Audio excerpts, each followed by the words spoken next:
And welcome back to the Daily Dribble podcast, guys. As always, I'm your host, Nick Zammit, here fit and firing, recording on a very, it's kind of a very autumn-like Saturday morning here. Starting to cool off, Nick. It is, mate. We don't like it. Jumpers are out today. Joining me to make the magic happen, Mr. Row Hancock. How are you, pal? Good, mate. Good. We're full swing in the playoffs. What a week it's been for both the NBA and NBL. The first, for the NBA, the first round, should I say, of playoffs. Just done and dusted. We've got one game going on as we speak between the Timberwolves and Grizzlies. Yep. But, mate, what a week it has been. The action has been non-stop. There's been no rest for the wicked, but we love it, don't we? Plenty going on. A lot of upsets. Which keeps things interesting. And we thought it might happen. We thought there might be a bit of unpredictability and a few upsets. So now it's kept us on our toes. Yep. There you go. Oh, you're a coke. We are without today our little running mate Lee. He is feeling somewhat under the weather. He went to Melbourne during the week and has come back with quite a nasty cold, bit of the flu. No COVID though, thankfully, but he won't be joining us today. We look forward to him gracing us with his presence next week. Absolutely. So you and I again holding down the fort, mate. Holding down the fort. I'm getting used to it, Nick. Yeah, I know. We're just pillars of consistency here, aren't we? Absolutely. Guys, before we get into it, though, a couple of big shout-outs, namely to the Spotlight Sports Network, Pop Culture Pros, and The Cover. We're stoked to be part of all three networks there, doing tremendous things in the pop culture and the sporting area, just giving up-and-coming content creators another platform to express and share their own projects. So we really appreciate what all three of them are doing and look forward to their continued support.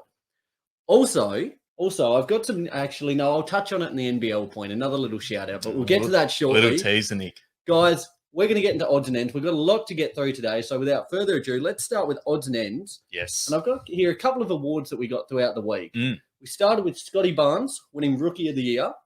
So I guess we'll touch on that. How do you feel about that? Well deserved. I personally thought Evan Mobley would take it out. I thought Mobley would too. To be perfectly honest, when I saw Scotty Barnes was the recipient, I was over the moon for him because no one coming into this season gave him a chance for that Rookie of the Year award. There was a lot of raised eyebrows when he got picked at that pick 4. So, yeah, well done to Scotty. Just quickly, though, I was pretty disheartened with the lack of love Josh Giddey got. How many votes did he get in the end? He got 0 first-place votes. What? Can I just say, this guy, I know I don't want to take the shine off Scotty Barnes, but a little bit of Aussie pride here. This guy won Western Conference Rookie of the Month 4 months in a row. Youngest player in NBA history to record a triple-double. Now, I think he's got the top 2 or 3 youngest triple-doubles there, but nevertheless, I know he missed some time, and you take that into account. But the fact that he got 0 first-place votes is just quite shocking to me. That is news to me, Nick, and that's blasphemous. I hate that. It is blasphemous. But, taking nothing away, we're certainly looking forward to recapping OKC's season over the coming weeks, and we'll talk more on Giddey. But back on Barnes, a big congratulations on, as you said. No one gave really him or the Raptors organisation much of a chance this season, and they've surpassed all of our expectations. So very well deserved there. Indeed. Now a little bit of a contentious one here with Ja Morant winning Most Improved Player. Yes. Yep. This is getting a bit of backlash just purely for the fact that people think Ja is too good for this award. Yeah. Well, that he was almost like an MVP, I guess, candidate in points throughout the season that he shouldn't almost be warranted Most Improved.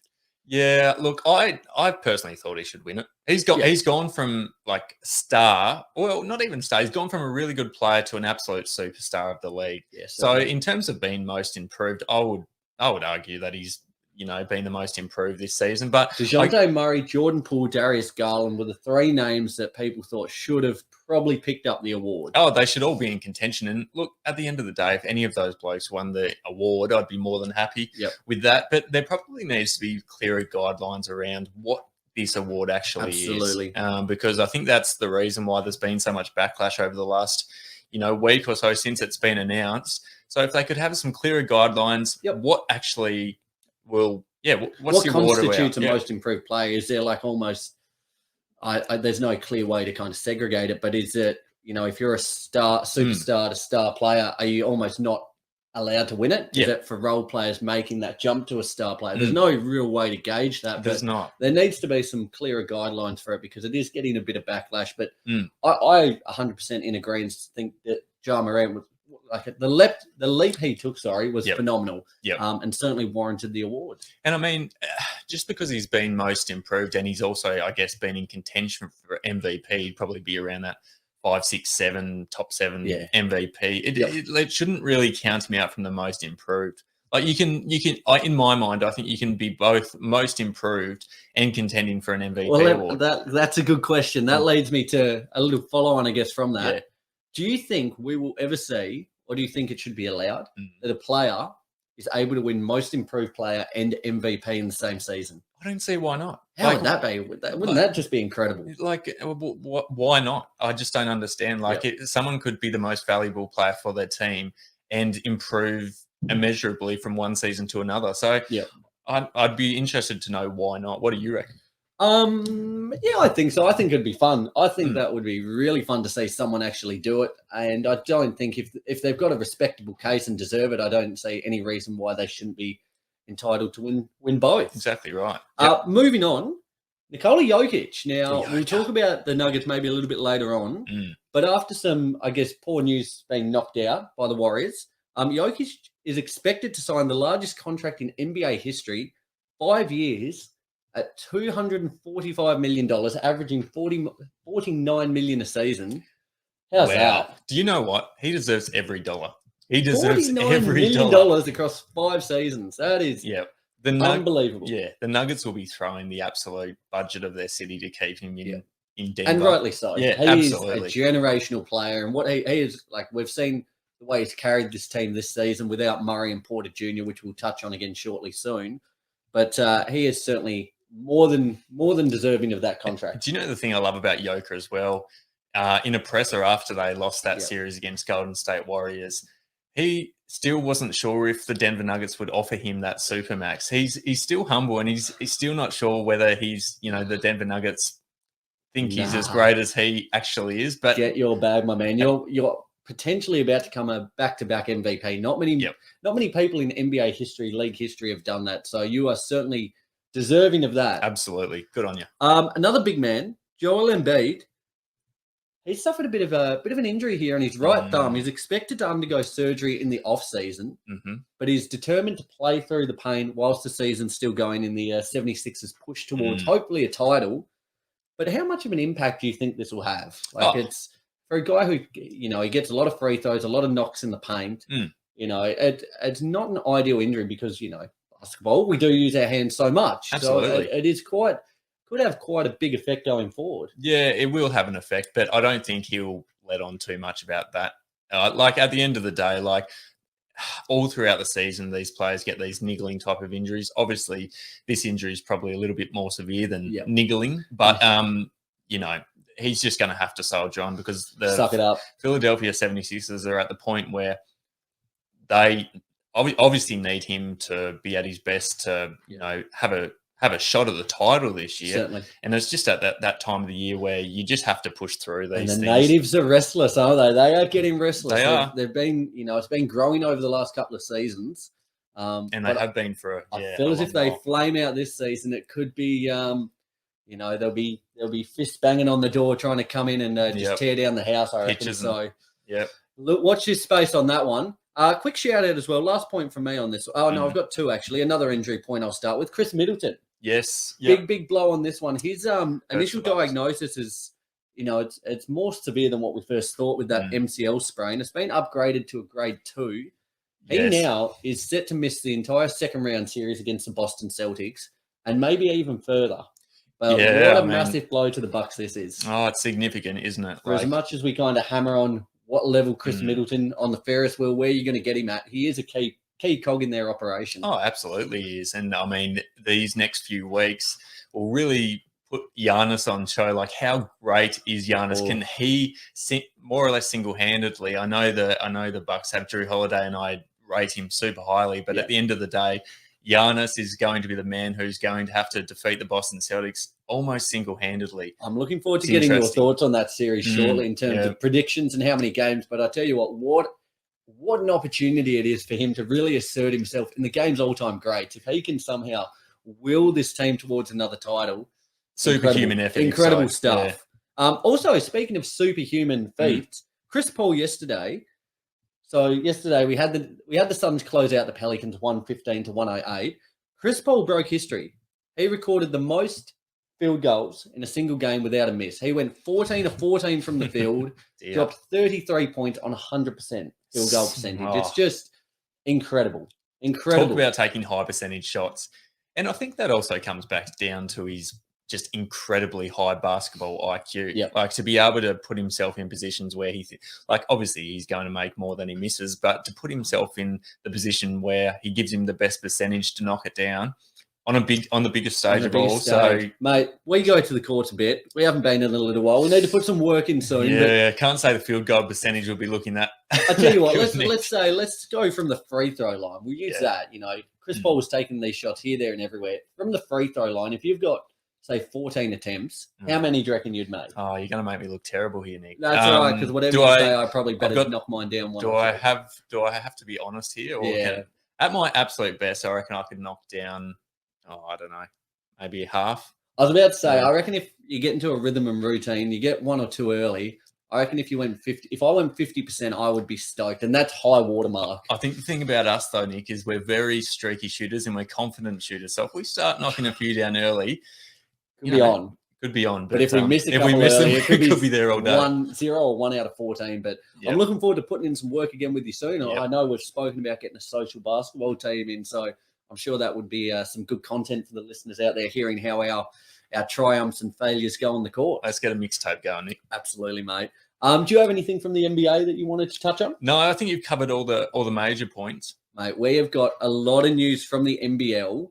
I'm going to start first and foremost with a big shout out to Mitch Creek and the Southeast Melbourne Phoenix organisation as a whole. Yes. Incredible circumstances how the JackJumpers made the finals this season.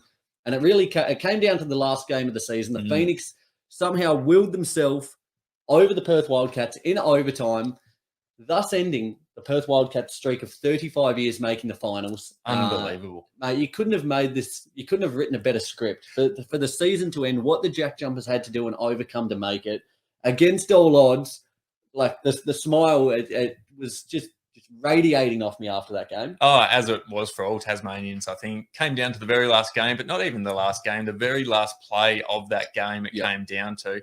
And everything just went our way in the end, didn't it? And, I think in our first season, to overcome the adversity that we have and to make the finals, regardless of what happens from this point onwards, it's just an incredible effort and exceeded everyone's expectations. And take nothing away from Perth, what they have done over nearly 3.5 decades, their organisation is such a well-run ship, and no doubt, we'll see them back in and around the mix again next season. Just a note on the Wildcats. Yep. Star young player there, Lukey Travers has officially declared for the NBA draft. So I thought he might. Looking forward to seeing what he can do. He's someone who has really caught my eye over the last couple of seasons, especially this season. Increased game time and responsibility. 24th of June, we've got the draft coming up. So looking forward to doing a bit of a preview on that and, kind of getting into some of these Aussie flavours. I tell you what, there's been a fair few NBL players over the past week or two who have declared for the NBA Usman draft. Deng as well, Hugo Besson. Some big names there. So we're going to have a lot to look forward to next season in the NBA. It's a shame that we're losing them, but at the same time, we've said this for a long time, there's a lot of NBA quality in the NBL. And, they're going to hopefully achieve their dream. Beautiful, mate. A bit of news that was released the other day. The league is looking to implement next season, after taking, I guess, inspiration from the NBA, a play-in tournament at the end of the season to get into the finals. I love this, Nick. I love this. How good's this? And it just shows how progressive the league is as well. They're not afraid to implement new ideas, even though it's come from the NBA. But for the league here, I think it'll just create so much more excitement. And we've seen the benefits it's had in the NBA. Like, teams are fighting harder for longer. More teams are involved. The overall product is so much better with the play-in tournament. And I'm so glad that we've implemented this. And, you couldn't blame the NBL if they sort of just wanted to hold off for the time being. Rested on their laurels almost. With the success we've had over the last season or two. They've been very proactive with it, which I'm really glad to see. We're keeping up with the, other major leagues around the world. Absolutely. So, very happy with that, Nick. Well, hopefully a team that has this might benefit next season. The Brisbane Bullets, during the week they announced they've re-signed star player Nathan Sobey on a 3-year deal. Final year will be a team option. But, that's a massive re-signing for them. It's been a bit of a bit of a struggle this season, but again, that playing tournament, that just opens it up. You look at teams like Adelaide, Perth, who just missed out, the Phoenix, Adelaide even. There's a lot of quality within the league, so it'll just open up these games and make it more competitive for longer. So really looking forward to seeing how that plays, and really glad to see Sobey. He's, the year before last, what year are we now? We're 2022, aren't we? God, disgusting. 2020, 2021. Yes. He's up there as an MVP candidate. So looking forward to hopefully seeing him hit his straps. Yep. But speaking of MVPs. Oh, Nick. We had the NBL award ceremony during the week. We had a new MVP crowned. So I'm sure the blokes from Fifth and Dribble would be happy. Jalen Adams of the Sydney Kings is now the new MVP of the league. Just overtook their Bryce Cotton, who finished second. But what a season for him it's been. Oh, it's been incredible. You love to see it as well. Isn't he? He is so dynamic, and take, again, nothing away from Cotton. He's had a tremendous season and is, the face of the league. But Jalen Adams. It's nice to see a different MVP this season. It is, isn't it? We obviously went to see the Kings JackJumpers game a few weeks ago, and we can attest to how good Jalen Adams is as a player. He is so dominant. He is a killer. He's electric, and I love to see it. Also, I guess speaking of other awards, I want to get to this is the main this award. Is the biggest one. Yeah. MVP don't mean squat. No. Coach of the year, our man Scotty Ross picked it up there. Good boy. And just it's there couldn't be a more deserving bloke. The way he's taken this franchise from the ground up in the finals now is really a testament to the work he's done. Yes. I'll rip through the other winners though. Most improved player, Keanu Pindu from the Cairns Taipans. Yep. The sixth man of the year went to Shea Illy of Melbourne United, who will be seen later in action tonight. Well done. The best defensive player went to Antonius Cleveland from the Illawarra Hawks. He's a rock. He has been a star. Yep. Let's get into the all NBL teams. Let's do it. The second team was Matty Dellavedova, Go. Josh Adams from the JackJumpers, Chris Josh. Goulding, Mitch Creek, and Xavier Cooks. A lot of quality in that second team. A lot of quality, and it permeates through to the first team. We had Bryce Cotton, Jalen Adams, Antonius Cleveland, Vic Law, and Joe Lual Achul. All the MVP type candidates in that first team. You just, you've only got to rattle through those two teams to see the quality within the league, and it goes deeper than that. It does. Rookie of the year went to Bull Kuehl from the Cairns Taipans, as well, which I forgot to mention there. So I tell you what, the league is in such good shape. The health it's possessing. Let's rip ahead, though, to the finals. I wanted to get onto this. We started Thursday night. It was. I tell you what, I don't know about you, but the days just blend into one, don't they? Especially it's a blur. When playoffs are on. Yes. Like everything is just so high energy and octane, you lose track of it. You do. Thursday night, though, we started with the playoffs. Melbourne United beat the JackJumpers over in Melbourne, 74-63. It was a close game till half-time. It was. But the third quarter really, I guess, fell apart. Melbourne won that one 21-7, and they were just too dominant on the boards throughout the night. The overall count was 51-32 on the boards and 18-6 on the offensive boards. So it's the offensive boards, isn't it? They're a killer. Really. They're a killer. Which didn't really have too much of a chance when you look at those stats, but hopefully can bounce back tonight. Yep. We'll touch on that in a moment. But last night we had the Kings and the Hawks. The Kings winning this one 89-79. I tell you what, the Kings, I really thought the Hawks were going to be up and about. They were early, but in that second quarter, the Kings went nuts. They won the quarter 30-9 and just really kind of set the stage. The game was almost over at that point. The Hawks made it a little bit closer at the end to salvage some respect. But so as it stands, the Kings lead their series 1-0, and United lead 1-0 against the JackJumpers. Game 2 tonight, though. Big shout out to our long time partners and sponsors at Intersport Hobart. They have managed to hook us up with tickets to tonight's game. We are absolutely buzzing. Good seats too. Mate, I thought we missed out. I honest to God thought we missed out. When you gave me the call and said we're on here, mate, I've never been, you couldn't wipe the grin off my face. The energy down there at My State Bank Arena, 8 o'clock tip-off, it is going to be wild. We're going to be going off like a bull in a china shop. Tell you what, the foundations in My State Bank Arena are going to be shaking. There is going to be 5,000 strong plus going absolutely mental. Win, lose or draw, whatever happens, it's been a phenomenal season for the team. And just looking forward to seeing them turn one on. Seeing Delhi. And seeing Delhi. Because I know that was on your bucket list coming into the NBL season. We had to go see Delhi, and the moment is now. I love Delhi, but look, at the end of the day, mate, I'd love for you to go home with a loss under your name, because The JackJumpers, I'm giving them a very good chance at the Fortress down here. So am I. We've played really well down here, with the exception of that Sydney Kings game, which we won't mention. We won't mention. Cost me a carton. It did. Oh, mate, don't bring that back up. I've got just shout out the boys from 5th and Dribble. I've put a message out early to them during the week. If somehow the JackJumpers and the Kings both make the finals, I've got another carton on the line. So double or nothing. Double or nothing. I love that. I think there's going to be a lot of responsibility tonight on Fabian Krislovic and our man Mikhail McIntosh. They're really going to have to lock up Luala Chul there, because he ran rampant the other night. He did. An MVP front runner he was, so it's going to be clamps on him. The thing is with him is we actually had him under control in that first quarter. I think he had 0 points in the first quarter, in fact, and we were looking like, we're probably going to get on top of him here. And, as always with the really good players, they find a way. So, very good call. We need to keep on top of him in particular. We're looking forward to breaking it all down next week. Be sure to stay up to date with our socials. We'll probably be active on there tonight, permitting reception. The old reception sometimes gives and goes there, but we're incredibly excited. So all the best for the JackJumpers tonight, and we look forward to breaking down the NBL with you next week. The Daily Dribble. Beautiful. Mate, let's move ahead to our Manscaped ad read. Okay, here we go. We've just a shout out to the music. After a bit of a struggle, we've managed to bump up the audio tune here. So it's been the bane of our existence. It's given me an absolute headache. But nevertheless, into the ad read, Manscaped, our proud sponsors. Bro, I have a question for you. Yes, Nick. How many sensors are there? 4. What? No, there's 5. Name them for me. I don't know. Mate, you've got your touch, your sight, your taste, your smell, and your feel, don't you? Your touch. Wait, shit, there is 5 in there. Hold on. I don't know. No, you hear. Sight, hear, taste, smell, touch. No, they're the ones. Nevertheless, I've really bottled that. But what is the most important one, bro? I reckon the smell. Mate, you are bang on the money. Smell, Nick. We have absolutely clamoured since our partnership started with Manscaped. They've officially brought out a deodorant here. Hopefully you can see that there in the camera for any of our YouTube watchers. Yep. Yes, yep. The deodorant.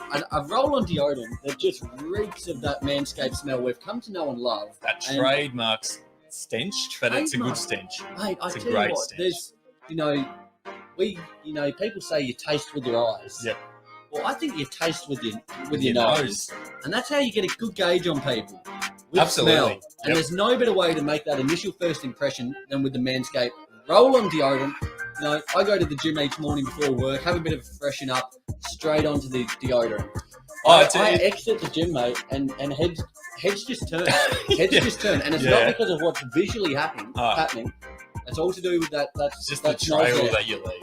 So, guys, if you want to get involved, use that code right there, that link in our bio as well, manscaped.com.au. Use our code DRIBBLE20 for 20% off. 20% off and free shipping. There it is, mate. You love it. We love it. What more could you ask for? Guys, we are super, super excited. I'm going to put an email in the next week about the hair gel. They've listened to our first suggestion, the deodorant. Yep. It is going off. So, guys, if you want to smell as fresh as we do here at the Daily Dribble, use that code DRIBBLE20 for 20% off. Get involved, guys. Last day of testicular cancer. Cancer Awareness Month. Yep. It's a tongue twister every time. That's the one. Guys, get involved. Manscaped, thank you so much for your continued support. We appreciate it. Use that link, DRIBBLE20, 20% off. Oh, dear, Nick. I've actually made it part of my daily routine, this Manscaped stuff. These Manscaped products, daily routine now. I've got about 7 or 8 products sitting on my sink, and all of them are getting an absolute workout. A big workout. Yep. I just feel fresher. You do, don't you? Ad read's done. We're not blowing smoke up their crack now, but the smell and the actual products themselves. I had a shower this morning just before we came on. The old 2-in-1 shampoo and conditioner. Does the trick, doesn't it? I love that. And just in terms of time efficiency, having that 2-in-1, love it. So you're all about time efficiency, aren't you? Mate, there's not enough hours in the day, is there? So without further ado, speaking of hours in the day, let's move on. The Daily Dribble. And let's just touch on, I've just got a couple of talking points here from the NBL, the week that was round 1. I'm not going to go into all the results, but you've got a few kind of questions and things to talk about with you. I want to start with the Pelicans. Now, what a story it's been. They started the season 1-13, and for all intensive purposes, we thought it was over. There and then. Done and dusted. Yes, absolutely. Against all odds. Made it through the plane, won 2 consecutive games, and just clawed their way into a first-round matchup with the Suns. And, I really gave them a bit of a chance here. I thought they had the Suns at times on the ropes. A game here or there went a different way. And we could be looking at the Suns moving forward. The Pelicans moving forward, should I say. It's not the case. The Suns got out on top 4-2. But I just want to ask the question, do we think the Pelicans will be back in the playoffs next season if Zion returns? I think you'd almost have to say yes, wouldn't you? You would almost have to say yes, because the fact that they've managed to claw their way into there and then contend really well against the team which has been the dominant team for the course of the season in the Phoenix Suns, I would say yes. Is obviously going to depend on whether Zion Williamson is healthy and how they fit him into that team as well now. Yeah, I think they'll fit him in seamlessly, to be honest with you. But yeah, no, look, I would say based off everything we've seen, particularly in the latter half of the season when they've sort of made their assertions back up the standings, I would have to say yes. But what about you? What do you reckon? A stunning turnaround. I'm going to say yes. I'm buying into this team just from what we've seen since the trade deadline, acquiring CJ McCollum, and just seeing how him and Ingram work together.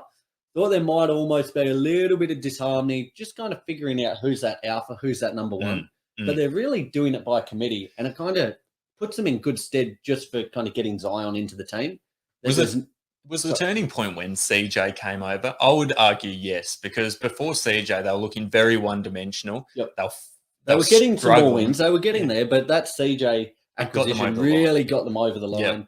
And Jose Alvarado. Oh, Grand Theft Alvarado. He's been great. What a great little find he's been. Yep. Like their team as a whole, you look at, like, they're pretty well rounded. If you bring Zion in with Valanciunas, with Ingram, with McCollum, they've got top level talent. Yep. But they've also got, Herb Jones, who's really emerged on the scene this season, as you said, Grand Theft Autorado. Yes. They've got a good looking squad. And I think he's probably the piece, Zion. Like, he is, he's been out for a little while, but he's still that generational piece. I believe so as well. And the talent and bits he's shown, you put him back into the fold. I certainly see them back there next season. Yep. So we think they will probably be contending for a playoff spot next season. What do they actually need, though, to get into contention to, be contending for the ultimate prize? Because as much as I think they will be contending for playoffs, I don't necessarily think even with Zion back, they'll be, championship contenders. So it might just be a bit more depth off the bench. I don't know. Yeah. I think that's the one big move I would look to make, just an out and out. We've got Devontae Graham, who's had a bit of a fall from grace, friend of the show, his friendship starting to waver. But, people were clamoring for him for an all-star spot last season. But he is really kind of dipped off. But I think getting possibly like a bit of a wily veteran who can shoot the 3-ball. Yep. You look at what Kevin Love is doing this season, or if you could somehow swindle a Jordan Clarkson, even a Gallinari. I was thinking that, yep. I'm not sure how their books are looking, but something like that, just someone who can come off the bench, who's got experience on their side, but can just shoot the 3-ball and get some points on the board to keep things ticking over. Need a few more pieces, but geez, they should really be in contention. You should be excited if you're a Pelicans fan. So particularly after the start to the season. Oh, that was horrific. Looking like a big dark horrific. Hole. Yeah. My other point, another team that's had a horrific ending to the season, the Brooklyn Nets. Oh dear. Where do we start with them? Swept 4-0 against an absolutely rampant Boston Celtics. Ben Simmons didn't end up suiting up at all. It's just so disappointing to see how these last 2 seasons have played out. Arguably maybe missed out on the championship by KD's big toe last season. And then just to go out without, in such a whimper this season. They didn't even put up a fight, did they? It was really a shameful effort. That first game, by that, it looked pretty much written in stone at that point. Yep. Kyrie was pretty good in that first game, but KD struggled. Tatum, all the boys had him on absolute clamps. Their defense was just stifling. It was. In terms of my question for the Nets, Ben Simmons, I don't want to talk too much about him, but hopefully he will be back next season. Time will tell. That's kind of like pissing in the wind, and you're not sure which way it's going to go. Yes. But Ben Simmons hopefully returns. Joe Harris comes back. What are you doing with this team? Is it time to get rid of Kyrie? get rid of a couple of pieces, build around KD and put competent role players around him? Do you run it back and see what they look like at full strength? Like, what route do they go now? I don't know, mate. Honestly, like, Kyrie might get rid of himself, to be perfectly honest. Like, he just doesn't seem involved as he should be with the game of basketball. So, look, I don't think they can run it back with the exact same squad that they've had. They have to make changes, obviously, because they've been highly touted as a legitimate championship contender. And on paper, they really should be. They should be. And they've come out in the first round. They've been swept. It's been, as I said before, a shameful effort, really, from them. Imagine lining up all the series that we had in the first round, and that was the one that was the sweep. We said when we were doing our predictions that there's no way that this series cannot go 7 games. Tell you what, for any of the punters out there, imagine how much money would have been lost going into the season. How many people would have put on, for the championship, the Brooklyn Nets. Yeah. The Vegas there would just be rubbing their hands together. Yeah. It's I held a lot of hope for this team this season with Harden, with Kyrie. Even once Ben Simmons came into the fold, I thought that if he gets on the court, you can see a world in which it works. Yep. But yes, a horrible, horrible ending to their season. The thing with Ben Simmons as well, just quickly, I don't want to talk too long about him, but I think his teammates would be extremely disgruntled with what they've seen since he's come over. Yep. To be standing on the sidelines in that kit that he was in the other day, which was just a shocking kit, by the way. But, then to just show no heart, no fight, no ticker.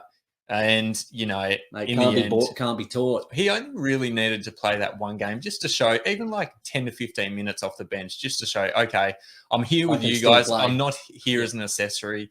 I'm here to actually attempt to help you guys salvage this series. And, it just shows no heart. And I don't think that's a good thing going forward for this Brooklyn Nets franchise. They're all going to be looking at him a little bit sheepishly. I agree wholeheartedly. He's given them no indications that he's involved or invested in the franchise, which doesn't bode well when they've got so much money tied up into him. So watch this space on that one. Another bloke who had a shocker as well as the Nets, Trae Young. Now, across the 5 games, this guy, I rattled through his stats last week, but it got worse. He was 32% from the field, 18% from 3, averaged 6 turnovers a game. And across the 5 games, he was a cumulative minus 58 when on the court. Wow. Oh, not ideal. I know heavy lies the shoulders that the crown hangs or whatever the expression is, but he did have a lot on his shoulders. But wow, did he fall flat? He did fall flat, but I think you've nailed it. Like, he did have probably too much on his shoulders. He needed the help, and you see those types of stat lines. Like, when you've got too much on your shoulders, it goes one of 2 ways. You're either going to be, having 50 each game on 50% shooting, or you're going to just fail miserably. And unfortunately, he did have a bit too much weight on those shoulders. Comes down to the fact, again, that the Atlanta Hawks need to make some changes over the offseason. He needs a bit more help because... Was there a level of complacency after making the Eastern Conference Finals last year, do you think? There really shouldn't have been. There should have been even more hunger, I would have thought, after falling just short. Like, absolutely. I would have thought, to make the Eastern Conference Finals last year was a really huge achievement, and good on them for doing that. But at the end of the day, like, no one's going to remember you for making those Eastern Conference Finals. You have to put in more of an effort the next year. So, they've sort of flamed out, and it's been disappointing. But I'm still expecting them to bounce back next year. But it'll be very dependent, I believe, on, I guess, the changes that they make. Because they're very reliant on a few changes. Capella's the big one, I reckon. John Collins, maybe. Gallinari, I reckon he's out. Lou Williams. I actually, the other week when we spoke about it, had to go look at their team list to make sure he was still on there. Is he? He is. He is. Yep. I wouldn't have been able to tell you. Yep. No, neither. It was Bogdanovich probably needs to be looked at. Yep. Capella's the big one, though. So, he is. Yep. Okongwu is the future. He is the present, I reckon. So looking forward to seeing how that plays out with the Hawks' big off-season coming, you would imagine. Yes. Yep. Another team that I anticipate will have a big, well, maybe not such a big off-season, but a big next season, the Denver Nuggets. The question is, will they be a threat next season? A legitimate threat. This almost feels like a break-even year. We put something on our socials. Guys, check it out. We're active everywhere: Facebook, Instagram, YouTube, Twitter, TikTok. Put up, I guess, a bit of a question about the Nuggets, whether this season's considered a failure or a success. Now, for me, I thought it was almost just a break-even year, almost just a gap year. Yep. there's only so much that Jokic can do. He has, speaking about blokes with the weight of the world on his shoulders, he's first and foremost probably the name highest on the list. Indeed. But I guess just on that note, once you get Michael Porter Jr. back and Jamal Murray, are they a threat next year? A legitimate, like if you're looking at, the top 2 or 3 teams in the West, are they up there? Yeah, I would have to say so. We've seen in previous years the Nuggets have been one of these teams who have sort of, to a certain extent, gone under the radar, and they've been able to make a few Western Conference finals. In saying that, the rest of the teams around them are getting better at the same time. So do I think that they will improve next year and will be around the mark? Certainly do. Do I think that they'll be legitimate contenders contending with the likes of Phoenix, who I think will be up there again, Golden State, even Memphis?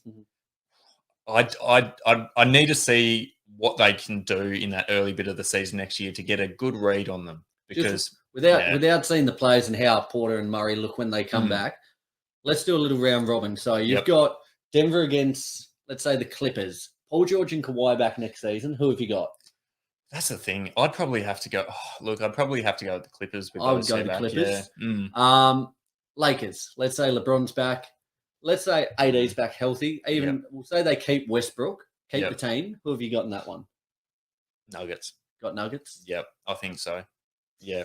Well, I actually don't know. I'm going to say Lakers. That's a tough one. The Clippers, I think, will pretty handily get over the Nuggets, but I reckon the Lakers is... The thing with the Lakers is, they've left a bad taste in my mouth this year. So it's hard to get over that for the time being. Like, on paper, they should probably be taking that one, but yeah, they're going to have to turn things around for sure. 2 more. Pelicans with Zion back. Against Denver. Yep. I'd be backing Denver in. Okay. Yep. And last one, Timberwolves against Nuggets. Denver. Okay, there you go. So I still rate Denver very highly, particularly with those 2 other key pieces back. I think the big piece for them is going to be maybe reshaping their bench a little bit. I think you'd be absolutely delighted with the strides Bones Highlands made this season. Yes. Even DeMarcus Cousins, for all his worth, Big boogie. is a handy piece, I think, off the bench, and I would like to see him stay there.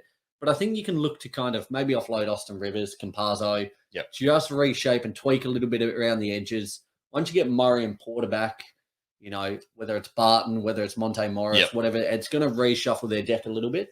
I think they'll be up there. I reckon maybe they're the 4th to 5th best team in the West. Agree. They're not in that bracket. top echelon yet, but they're knocking on the door. Yep. And who knows what we'll see from both Porter and Murray when they get back. I still think very respectable season given the outs that they've had, though. Absolutely. Jokic, absolute superhero. Beat the Lakers, surpassed well and truly shat on them this season. He did. I give them props for that. Last question, Roy. Oh, no, I've got 2 more, sorry. Do the Bulls give Zach Lavine the max this season? $212 million over 5 years. Yeah, they probably do. Because, even though DeMar DeRozan's been absolutely outstanding this year, he's still a player who's probably getting on in years. And, what is he, 33? He'd probably be low 30s, I would have thought, without knowing for sure. But I think he's their future. He really is their future. He's the guy who they have to more or less build around going forward. And it's not bad. He's 27, so 5 years, 32. That's not bad. He's just about to enter his prime. Yep. And yes, I would love for him to get on top of his injury concerns, because that's been a little bit of a downer, and it's a little bit of a concern when you're looking to offer a supermax to someone who's had these injury concerns. In saying that, at his best, if he can get on top of them, which I think he probably can, I would be offering him the supermax. Yeah, I think so too. I think in terms of the Bulls, their off season, I think you almost run it back with the exception of probably offloading Vooch. Yeah, Vooch. He's undersized center who, he's made a career out of being able to shoot the ball. He has not done that well this year. Doesn't really offer a defensive presence. So, the idea of him was good, but the execution this season hasn't been there. I think he would look better because of his, being undersized and his lack of defensive prowess. He looks better when Caruso and Lonzo are in the team.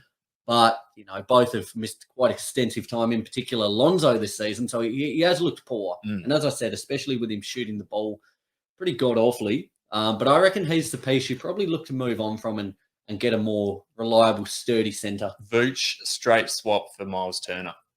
Thoughts? Who wins that? Well, they're both getting something different. I think you're getting more offensive prowess from Vooch, but you're getting more on the defensive end, and you're getting probably more from the 3-ball from Miles Turner. I think that would look better for the Pacers if they still had Sabonis.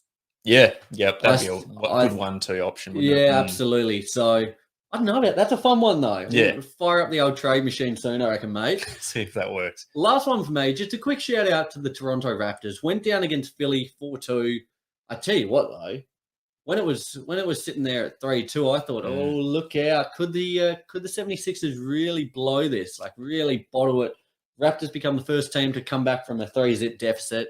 Wasn't to be, but take nothing away from their season. As we said at the top of the show in regards to Scotty Barnes, mate, what they've done this season is nothing short of phenomenal. It's been incredible in every aspect. Yeah, in that series, though, I felt the strongest sense of deja vu. Like the past few seasons, seeing the incredible hype surrounding the Philadelphia 76ers and seeing Toronto slowly but surely claw their way back in, I thought you can't script this. I was praying for it. Whatever happened, I was praying for a game 7 just to see those boys in Philadelphia shit the bed. Like, they would have been packing it. Oh, they would have been turtling. Doc Rivers, I tell you what, that guy, he would have had beads of sweat just dripping everywhere. But, for their season, what they've done, unearthing an absolute steal in Scotty Barnes. There was a bit of chatter going into the season that they maybe went overs on him a little bit there. But, with Jalen Suggs falling to 5th there. But I think they've well and truly come out a winner in that situation. Aren't they so glad how that panned out? Like incredible. I know it's early days for Jalen Suggs, and I don't want to shit on him, but at the end of the day, the difference between Scotty Barnes this year and Jalen Suggs, obviously in different systems as well, it certainly has an impact. But the difference between those two have been enormous. He's a killer, and their team next season, it's got a little bit of work to do to be again a contender. Yeah. But you look at Siakam, Van Vliet, Gary Trent Jr., who's really come out as well. Yep. Boucher, Anunoby, Achua. You put their Scotty Barnes. They've got a great core, a really, really good core. And again, just another organization that's run so well. Yep. Even in a year that we think they're maybe going to bottom out, could look at tanking, they still somehow managed to claw their way up into the playoffs and really put up a really, really admirable fight.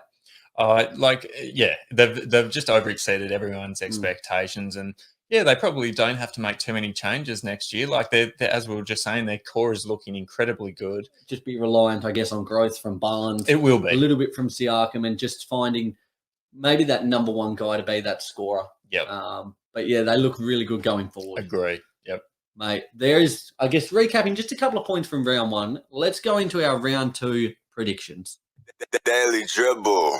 Okay. At the time of recording, by the time you guys listen to this, the playoffs, round 1 might be wrapped up. Might be. As we speak, as we said, the Timberwolves and Grizzlies are playing right now. I'm going to base my predictions on the fact that I think the Grizzlies will win. Mm-hmm. If they lose today, I think they'll win Game 7. Yep. So take it whichever way you want for that matchup. But we'll start in the East.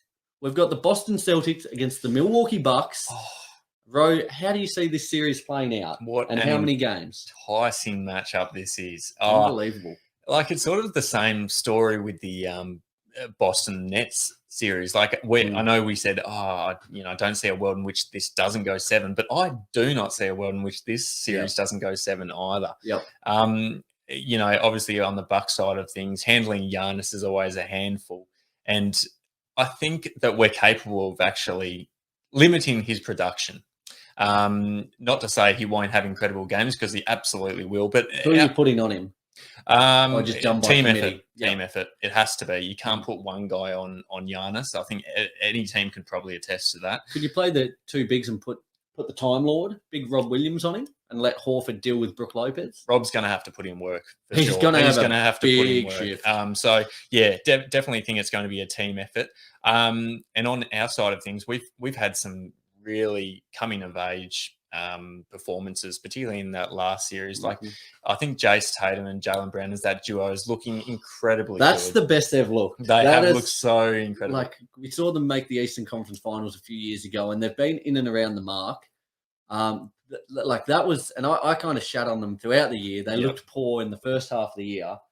They have, over the last few months, been the best team in the league. Yep. And that duo together in that series against the Nets, just on the defensive end, we've spoken about how good on that end they've been over the last few months, but that series was just phenomenal. The way they locked up KD, just as such a well-rounded team effort, and did it in big part without Rob Williams for most of the series. Absolutely. I tell you what, I would be getting very excited if I was a Beantown boy. I'm over the moon. It's almost as if those two have matured into, I guess, what we thought their potential might be, and they're only continuing to improve. So I guess in terms of my prediction, prior to this series, if Chris Middleton was playing, as much as I've been impressed with the Boston Celtics, like the Milwaukee Bucks at full strength are incredibly difficult to beat, and I probably would have gone with them. But I think just with that out and what I saw in that first round, and what I've seen in this last half of the season, particularly defensively from the Boston Celtics, I'm going with Boston Celtics in 7 games against the Bucks. Very good, mate. I tell you what, I was in the same predicament. I was trying to find any which way not to make it 7 games. And I was racking my brain. I was like, if this happens, maybe it goes 6, maybe. But I just couldn't do it. No. This series is going 7 games. I likewise have the Celtics. Again, as you said, if Middleton had been playing, I just think there might have been a little bit too much, I guess, too much offensive power, too much on the defensive end as well, just too much of that. Been there, done that. Going to the finals, they've got that cohesion. Exactly. Yep. I thought Bucks in 7, but what the Celtics did in that series prior, and just seeing Tatum as well flourish, just growing into one of the best players in the league. Yep. I think he's pretty comfortably now that number 1 piece. Yes. And it's been debated for so long. Is it Brown? Is it Tatum? And I think they're almost falling in line behind that. They know where each person sits. Brown's at number 2. The identity they've created for themselves on that defensive end of the floor, I think holds them in really good stead. I've got them in 7. Quick question. Do you think Drew Holiday is going to be the most important player in this series with the out of Chris Middleton? He's got so much responsibility. He does have a lot. Because we know that Giannis is going to get his on any given night. You probably just settle for the fact that Giannis is probably going to have 30 and 10 every night. But you know what? It's not. I think it might be Grayson Allen. And I say Grayson the villain. I say that almost tongue in cheek because he's a dickhead and he's one of the league's most hated players. He is. But what he did off the bench, I think that's maybe a real avenue that the Bucks could get over the top of the Celtics here, just with their bench production in terms of scoring. And a little more on the offensive end. I think the Celtics, even when they bring on that second lineup, are good on the defensive end. But I think the Bucks' offensive side, if Allen can catch fire, and that might be the separation between the 2 points, I think he's got a real big role to play in this series. I like that. And the other thing with these two teams is both structurally and I guess game plan wise, they're all on the same page. You see some of these teams go up against other teams whose game plan is a bit all over the place and they're not really sure what they're supposed to be doing, where they're supposed to be running. And it shows, but it's going to be interesting because it's 2 professional, really good outfits going up against each other. It has to go 7, Nick. Beautiful, mate. Let's go ahead to the next series in the East. We've got the Miami Heat against the Philadelphia 76ers, Miami being the home team there. I might start with this one. Please do. Give me a bit of time to think. A bit of time to think. I think the Heat are going to be too good. Yeah. I've got the Heat in 5. I think Heat are going to be pretty dominant here and flex some muscle. Yep. I think they've got really good matchups just in terms of both ends of the floor. They've got dogs on D, PJ Tucker, Bam Adebayo, Jimmy Butler, Kyle Lowry. Yep. Even Big Maxi Strus. I'm stoked to see him in the starting lineup too. I think they're going to be too good. Yep. And I think if we can see more of what we saw from Jimmy Butler in round 1, being that real offensive playoff Jimmy, what he did against the Lakers in that bubble final series a couple of years ago, that's more of what we want to see from him. And they just look like they've got another dimension to them. They're not so reliant, as good of a 3-point shooting team as they are. When you've got Jimmy who can drive into the lane, attack, as well as knocking down the threes, which he was, I think they're going to be too good. So I've got Heat in 5. I will go Heat in 6. I think that Bam Adebayo is a really good matchup for Joel Embiid because at the end of the day, that's the main guy that they're going to have to contend with on a nightly basis, because we know he's going to be reliable. But in terms of opposition, I think Bam Adebayo, who was up there in, Defensive Player of the Year, he's a good, solid option. He can provide on offense as well. So it's not like he's going to just be defending all game. Like Joel Embiid's going to have his hands full defending him as well. Yeah. I think Miami just have a few too many pieces. And they're bench depth. You look at Tyler Hero, Duncan Robinson, Victor Oladipo. They've got a lot there. They've got a heap of talent coming off that bench. So I think Philly are probably going to have their hands full. And I just have a bit more faith, and I guess faith that the Heat are going to show up on a nightly basis, whereas the Philadelphia 76ers, like you look at guys like James Harden, we know he's become one of these guys who is a little bit unreliable in the playoffs and has fallen short a few times. And I struggle to forget all those times where that's happened. So I think the Heat will get over them. Still expecting it to be a good series. We'll have games where Joel Embiid will obviously dominate, and there might be like a James Harden game or two where he goes off as well. But I don't think it's going to be enough as an overall team effort to get over the top of the Heat. Well, as the late, great George Michael once said, you've just got to have faith. Just got to have a bit of faith. So I have faith in the Heat as well. How many games was it for you there, Rose? Six. There we go. Let's transition to the Western Conference and two big series as well. I tell you what, all four of these matchups are huge. It is really a creme de la creme of talent from the NBA. But in the West, we'll start with the Phoenix Suns against the Dallas Mavericks. Ro, what do you reckon about this one? The Suns, the home team in this one. Yeah. What have you got? So for me, I guess having Devin Booker back obviously helps enormously. And you know what? Before, Devin Booker came back so quickly in comparison to what the reports were initially. I thought he'd be out for this second round. So that's a huge inclusion to have in playoff basketball. Dallas have had an incredible season, particularly the last half of the season, where they sort of again clawed their way back up, and once again that mid-season acquisition, getting in Tim Whitty, offloading Porzingis, absolutely, really kind of given them a little more freedom, and that small ball lineup is doing bits. It's doing bits, and Luke has obviously been in MVP contention again. Jalen Brunson has just been absolutely stunning. He's been great. I think in this series, though, their season will come to an end. I'm expecting the Suns to get over the top of them in 5. I think they might pinch one off them, but I think just in terms of overall talent, the Suns have it all clicking. And if Devin Booker is back healthy again, as close as 100% that he can be, I think it's going to take an enormous effort from any team this year to defeat the Suns. Yeah, I'm with you there. I've got the Suns. I've got them in 7, though. Yeah, I see this series going quite deep, and I think that's purely based on how great I think Luka is and how great I think Brunson is becoming. I think most of these teams are, and I said 7. I think these teams will hold at home. I think this will be a series where each team holds at home, and thus with Phoenix having that advantage, having that game 7 at home. Yep. I think they'll get over the line. I'm really, really excited for this series. I think this is going to be fascinating. I think there's going to be some big performances from Booker, even Chris Paul, Doncic. Brunson's going to have to step up as well. But I think the Suns get it done. And I think, like you, I would hate to be coming up against them. They are going to be a hard team to stop. There have been there, done that type of team. Exactly. And those coming up against those type of teams in the playoffs are never fun. And the hunger as well. I think.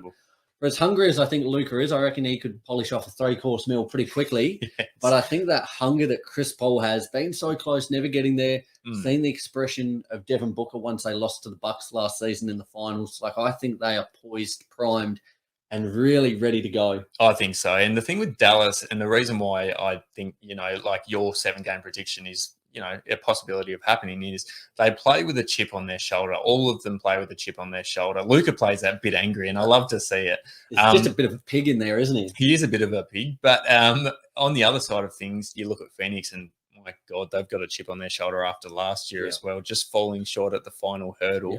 It's going to be an incredible series. I'd love to see Dallas take it up to them, but and there's plenty of Luka magic. Shout out to our man Justin Schumacher XL. Hopefully XL will be there. Absolutely, he will be. He will be absolutely front and center. But looking forward to that series. The other series to take place in the Western Conference there.